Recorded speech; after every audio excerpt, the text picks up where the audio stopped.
guys, amazina ganjye nitwa Anna. Anje banyita Dani.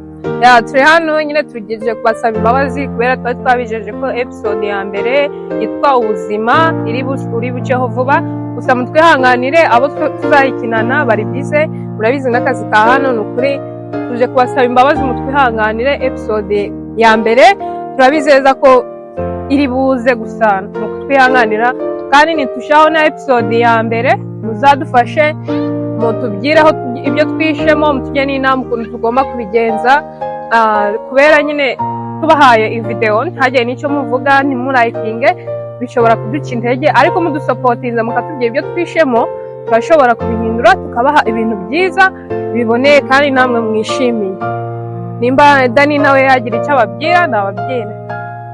Ko yabivuze abantu benshi bo turakinana filime benshi bagiye baragura kwa kazi kenshi, rero mutwihanganire abantu benshi turakinana nabo mwanya minsi bafite akazi kenshi ndabari kubona kugerageza kubakura mu mwanya minsi byabara baje no filime nasohoka, kandi bamwe mu supporting mu subscribing mu commenting kandi na like sharing ku friends banyu bose kandi turabashimira.